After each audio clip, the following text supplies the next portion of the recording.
Genesis 45, verse 3. Joseph said to his brothers, I am Joseph. Is my father still alive? But his brothers could not answer him, so dismayed were they at his presence. And then Joseph said to his brothers, come closer to me. And they came closer. He said, I am your brother Joseph, whom you sold into Egypt.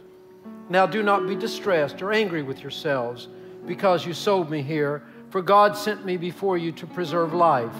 For the famine has been in the land these 2 years, and there are 5 more years in which there'll be neither plowing nor harvest. And God sent me before you to preserve you, a remnant on earth, and to keep alive for you many survivors. So it was not you who sent me here, but God. He has made me a father to Pharaoh and lord of all of his house and ruler over all the land of Egypt. Hurry and go to my father and say to him, thus says your son Joseph, God has made me lord of all of Egypt. Come down to me and do not delay. You shall settle in the land of Goshen. You shall be near to me, you and your children and your children's children, as well as your flocks, your herds, and all you have. I will provide for you there, since there are 5 more years of famine to come, so that you and your household and all you have will not come to poverty. And he kissed his brothers and wept upon them. And after that, his brothers talked with him. This is the word of the Lord. You may be seated. Well, I'm going to call this sermon, Don't Fret Yourself. This is a saying that I used to hear at home, and I don't know if anybody here ever heard anyone say this, just don't fret yourself. It's usually not said in an encouraging way. It's like, well, you know, you've done something wrong and somebody's saying something to you about it and you don't want to listen, so you say, well, don't fret yourself about it. And I thought, well, have I misheard? I was preparing the sermon. I thought, maybe I just misremembered that. And I was walking through the airport the other day, and I heard somebody talking on the phone. You know, people talk out. If you listen, you hear all kinds of stuff you probably should not be hearing. And this guy just looked at his phone and just with a stern look on his face said, well, don't fret yourself about it. I'm like, I'm vindicated. I'm going to preach my sermon. Of course, that was all through the psalm today about not fretting about the evildoer, things we can't do anything about. Don't fret yourself. The story of Joseph, most of you probably know. Just in a quick summary, Joseph was the favorite of his father, of the would be 12 sons when he was first born. There were 11 of them. He was the son of his father's favorite wife, and it was a polygamous household. And so Joseph was despised. His father loved him. His father doted on him. His father gave him a beautiful piece of clothing, the coat of many colors, which if you're not interested in reading the Bible story of it, you should, but you could listen to Dolly Parton. She has a song about it. A coat of many colors that my mom had made for me. But in this case, it was the dad. And so the brothers decide they're going to get even with him. Joseph, too, is an arrogant person. And, you know, gifted people in their young years often are arrogant, and life will knock it out of them. But it's very difficult sometimes as we're older to remember how we were when we were young, and we don't like it when people kind of shine brighter than they ought to shine, or they're a little more aware of their gifts than they ought to be. We feel like it's our divine right and responsibility to cut them down to size, which we often do pretty effectively. So anyway, Joseph tells his brothers, I've had this dream. He tells them the dream about how he's going to lord it over them, and he's going to be, God had placed him in a superior position over them, and even his father and mother were bowing down to him and all of this. And so his brothers decide they've had enough, and they decide to kill him. But they see some Ishmaelites that are coming down. That's their near kinsmen that from another tribe over the hill. And so they're coming through on their way to Egypt, and like, well, we'll sell our brother into slavery. And they do that. They had him down in a pit, and then they put him in, then they sold him into slavery. And they take his beautiful clothes, his coat of many colors, and they dip it in animal's blood and tear it up. And they said, a wild beast has killed our brother, and we're sorry. And they tell the father. Father is grief-stricken, and so forth. The years go on, and you read the story. Joseph immediately falls into problem.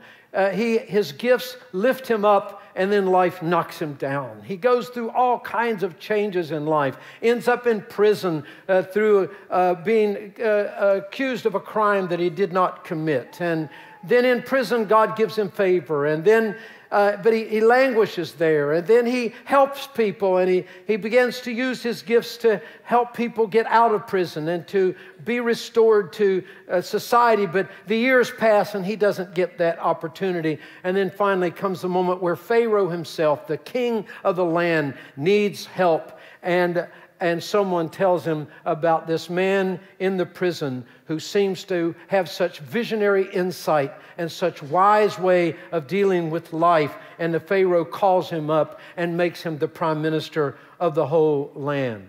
That's the story.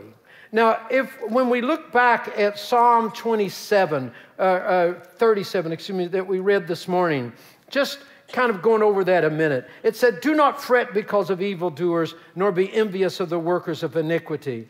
And then in verse 7, rest in the Lord, wait patiently for him. Do not fret because of the one that prospers in his way, the man who brings wicked schemes to pass. Cease from anger, forsake wrath. Do not fret, it will only cause harm. And it goes on and on through that psalm telling us that there are some things beyond our control, and we will suffer because of them. Other people will suffer because of them. If we can address them, we should. But there are many things that we cannot address successfully, and we're going to have to learn how to manage our emotions and deal with them correctly. Joseph is a poster child for this. One day, while he's serving as prime minister, here comes his brothers. They don't recognize him. They're in Egypt to be able to get some food because the famine is so great that people are dying back home and they need to eat. And so here they are. So what is Joseph going to do? This is the moment of the story. What he does now determines what's going to happen to the rest of the biblical story. What shall he do? Well, he can think about retribution and revenge. It's time.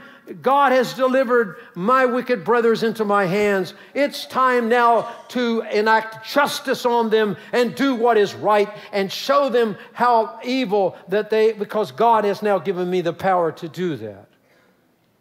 And, you can make a case for that's what he should do. Another thing is maybe he won't hurt them, but he's just going to let them go their way. They made their bed. They can lie in it. And the stony silence about not recognizing him. They don't recognize him, so he doesn't have to recognize them. Let them go their way. He's dressed as an Egyptian. He's speaking as an Egyptian. They can't recognize that it's a Canaanite there, that's an Israelite there. And so they can go back to Canaan and starve for all he cares because they are no longer his concern. He washed his hands of them a long time ago. But if he does either of these things, the Bible story ends here. So it's in his hands what he's going to do. And we know that he's conflicted because he goes back and forth. He won't recognize them, and yet he has them to come and to eat with them. And in these various visits that they make, he is neither revealing himself fully nor not. But then there comes the moment where it's such a beautiful passage. He suddenly begins to weep so loud that the Egyptians can hear, and they don't know why the prime minister is beside himself. And he says to them, come close, I'm Joseph. And now the brothers are stricken with fear. They don't know what to do. This is the moment of reckoning. And he says to them, don't fret yourself. Don't worry about it. What has he done? He's reframed the situation. He doesn't say what you did was okay. He doesn't say, I don't remember it, because that's a lie. He does remember it. He'll remember it to the day he dies. He doesn't tell them that they don't need to improve their moral life. He doesn't do any of that. He just reframes it to say, you did what you did. It wasn't right. You meant it for evil, but the Lord, He meant it for good, for the saving of our household. Now you go and you get our father and you come back. I'm going to take care of you. Now, as we keep reading the story, we realize the brothers did not forget. We'll see in a few chapters later, they can't forget, they won't forget. They remained imprisoned in the past. We all have a choice when we have these kinds of situations in our life, whether we're going to be more like Joseph or more like Joseph's brothers. And the natural inclination, of course, is to be like his brothers. I had a good day last Sunday. I'll tell you about it a little bit, but I was already thinking about this sermon. And I went to 2 churches. I went to our Spanish-speaking service, and then I went to a little church that I've been serving as I can in Colombia because they've been between pastors and trying to get them another pastor, and I believe that we've been able to do that now. But I think a lot. I fret myself. And as the years have gone by, I've thought an awful lot about, as a pastor, what am I responsible to do? The very definition of pastor has changed in my lifetime. What people expected pastors to do then and what they expect them to do now has changed. Many of the things that I feel that I'm responsible for, I really didn't sign up to do. Because things changed, the church work changed, society changed. I've had to retrofit. I have had to kind of cram my personality in different places that hasn't always fit, but I've tried to do my best. But I often think about, what did I take vows to do before God? Do I speak into the ethical and moral concerns of our times? Is it my prophetic responsibility to tell you how I see the world and to prepare yourself to live in these times? Sometimes I think it is. Sometimes I think it's not. But what if in doing what I believe to be God's will, and I tell you what I believe, what if my fellow believers disagree with me and then reject me? What if they don't see it as my responsibility at all to speak in to the moral and ethical issues of our times? And in which case, I must decide what is my responsibility. And say, well, preach the Word of God. But there's lots of passages in here to select. And we're in such a time that when we open our mouths and we read a passage, people start bracing themselves and like, well, I know what that's aimed at. It's very difficult, which is great to use the church lectionary because it's not aimed at anything. It's been clacking on for hundreds and hundreds of years, and it didn't know that we would be living in these times or any other times. It's just the Scripture over 3 years presented on a weekly basis. But I'm not the only one thinking about these things. Pastors worry about them.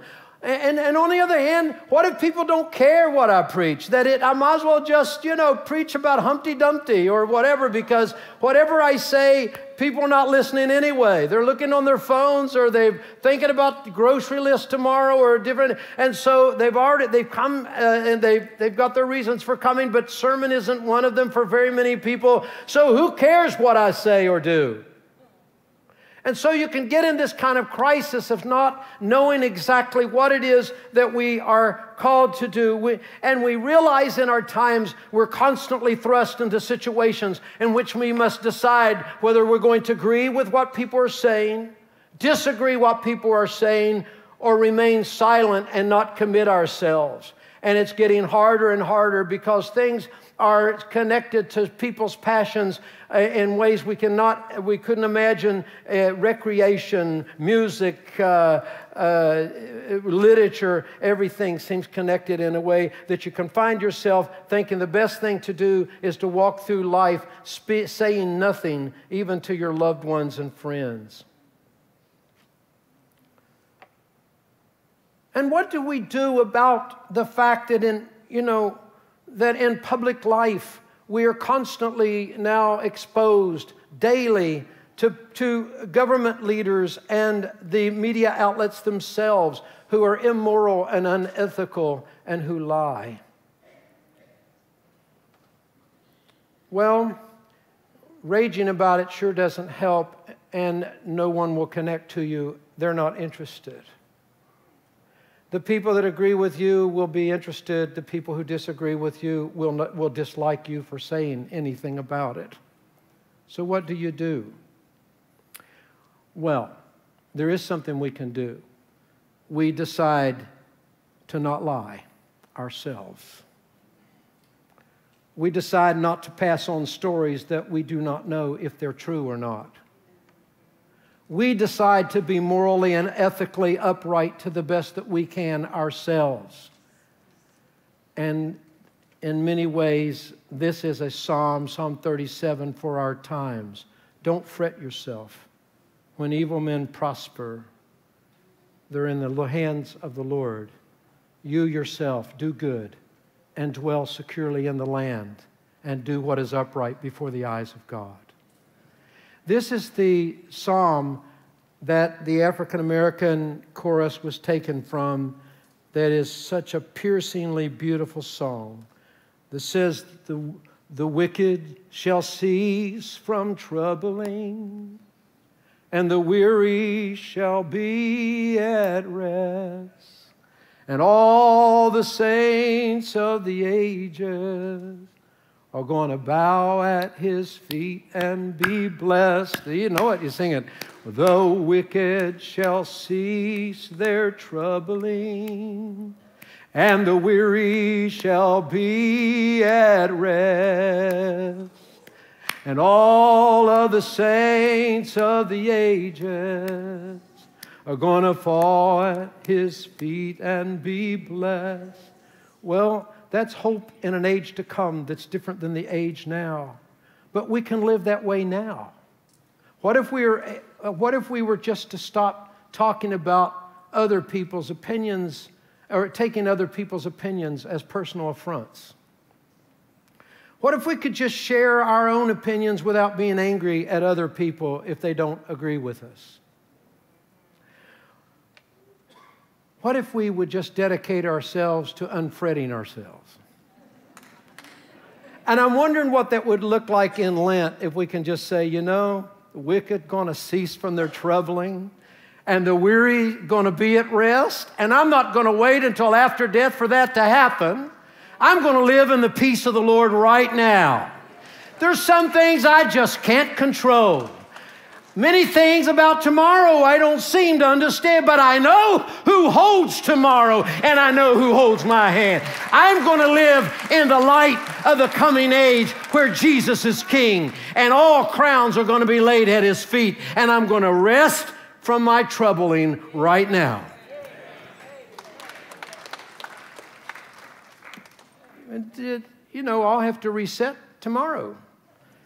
But we can decide to do this. So last Sunday, I was in this Spanish service and just, you know, enjoyed it. And I got in the car, and it was emotional for me because this people, our Spanish-speaking people, I know they love me. And they just received me. And I am one of them. And I feel that to the depths of my being, they make me to feel that. They pull me in. I don't think that everybody knows that church leaders are often alienated and marginalized. And many times our pastors and leaders of churches are the last people to be able to participate in the community of the church because they're alienated when they can't take. It's like somebody says, you know, you guys that don't wear vestments, the problem with you, you never take yours off. You have to think about that. Because there is a sense to where you never get to join the community of God's people. And I think it's in that I just felt that, oh, just enjoy singing with us and loving God with us. And then, so I got in the car, and then I just began to listen to the various music that I have, and it's so eclectic. I heard some people singing in French and some people singing in Spanish and then in English and Appalachian mountain music, and it just, you know, it's just a random selection of stuff. And I said, Lord, my life's a mess. it's just like from so many different pieces. And who could understand me? How could I ever connect with anybody else? I've got so many different pieces rattling around. And I just began to talk to the Lord about these things. I was talking to you about it. And I began to think, I said, Lord, what have I done in these years? I had lofty dreams of making a difference, of offering this city a source of transformation and of personal formation and growth, a healing place between races and socioeconomic groups and all the ills that afflict our society. I thought we could have a place to where we give a demonstration to the world that we're different in here than they are out there. And instead, I have found myself overseeing a situation that requires constant problem solving to a great extent because of debt. And I just was kind of pouring it out. And I said, I don't know this. I don't know if you know this, Lord, but lots of people, that they don't like to be with folks of different races and socioeconomic backgrounds and different national backgrounds. And I've discovered that some people in the different denominations don't want a bridge built to connect them to others. Lots of folks want to stay exactly isolated in the world that they were raised in. They have no interest whatsoever in moving beyond the boundaries that were set when they were just young people. And so I'm just pouring this out. I'm like, what have I done?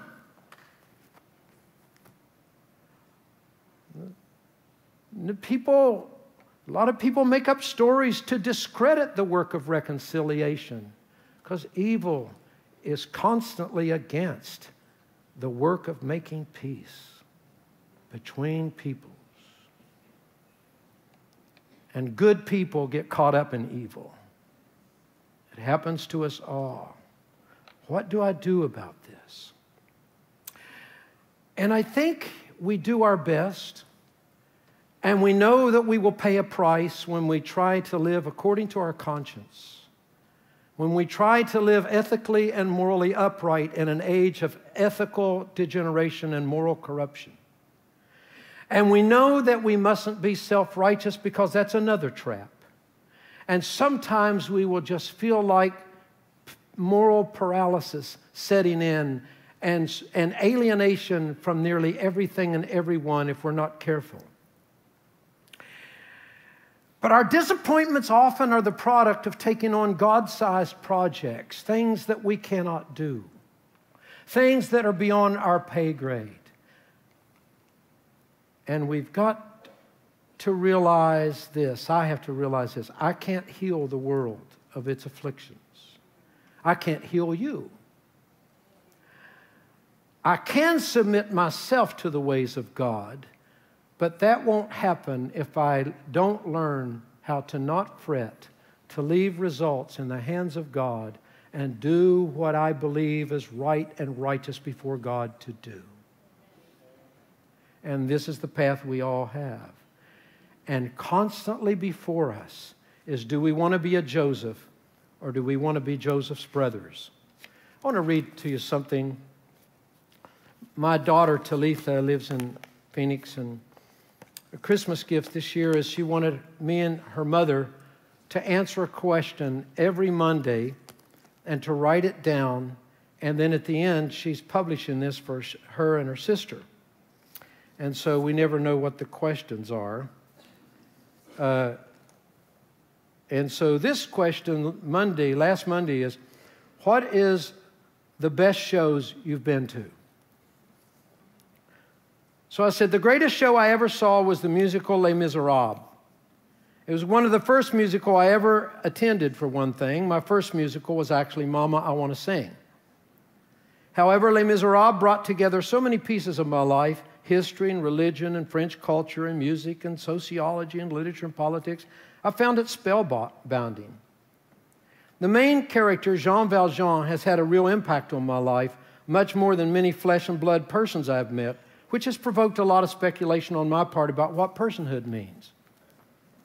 It's a diversion, although a small one, to mention how Jean Valjean is linked in my head with Father Sosima from the brothers Karamazov. Both of them represent the kind of man I had hoped to become. I haven't gotten there, of course, but I do believe aiming toward models like this are important. My favorite movies are Gandhi, which I watch again and again, not every year, but most years. and rode to Wellville. I'm not proud of that, just the way it is. I'll skip all that. I love Les Miserables because it's been a valued part of our family for 30 years. Not long ago, I heard Isla, that's my little granddaughter, singing Look Down, as she was leaving for school, comparing her plight to that of a convict working in a rock quarry. And that made me happy all day. It would be wrong of me, though, not to mention the first time I attended a real classical concert. I had saved up and bought tickets for Trish and I to attend the Messiah at Notre Dame in Montreal. Everyone seemed dressed up to the nines, tuxedos and so forth, and we also wore our best, trying not to look or feel conspicuous. The beauty of that church is hard to describe. The outside, not so much, but the interior just takes your breath. And I was already entranced just sitting there before the music even began, and then came to overture. I had listened to tapes of the Messiah for a couple of years because Francis Schaeffer had described that work so vividly. And when I first listened to the tapes, though, the music seemed strange to my Appalachian, black gospel, Andean folk music ears. What kept my attention was the fact that all the lyrics were from Scripture, and so I listened to Messiah to those tapes while we traveled. But this was different. I was actually at a concert. When the vocalist began to sing, comfort ye, my people, he seemed to me the very incarnation of the prophet Isaiah. By the time he got to the trumpet shall sound and the dead shall be raised incorruptible, I had already been transformed to another time and place. That's why I understood why some poor man far in the back suddenly shouted out, "Glory to God." It was not a false piety meant to hijack what was for most people in Notre Dame that day an ascetic experience. For all I knew, that man may have been deeply embarrassed as he heard the words escaping his lips. But he was shouting for me too, and for all of us who have come late to the riches of Western civilization, and for whom wonder in the presence of these gifts is still a possibility. I have felt something similar to what that man must have felt each time I have left Les Miserables. Its closing words and melody always pierce me. Will you join in our crusade? Will you be strong and stand with me? Somewhere beyond the barricades, is there a world you long to see? And it goes on and says, they'll beat their swords into plowshares, and they'll not learn of war again. In short, Les Miserables has been for me the greatest sermon of my life. Each time I have left the production, the final song haunting my heart, I have been trying internally to respond to its call, not knowing how such a world will ever come to pass, what I am supposed to do about it, or how to cope in the meantime with the enormous gap between what ought to be and what is. And yet, for the life of me, I can't imagine living my life any other way.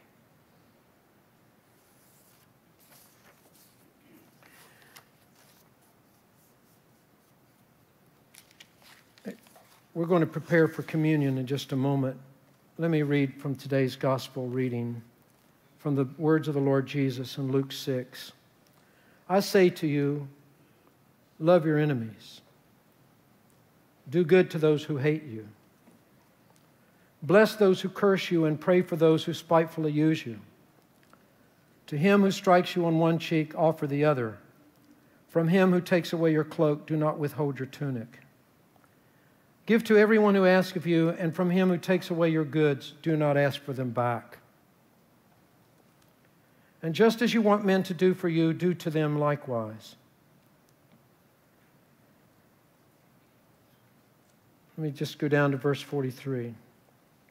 For a good tree does not bear bad fruit, and a bad tree does not bear good fruit.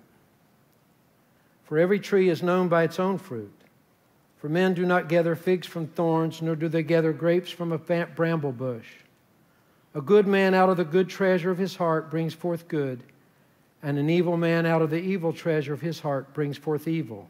For out of the abundance of the heart, his mouth speaks.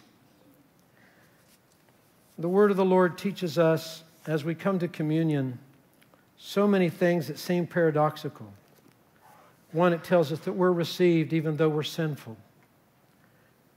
It tells us, like Joseph's brothers, they were actually God's people, you know. Joseph wasn't God's people, and then his brothers were not God's people.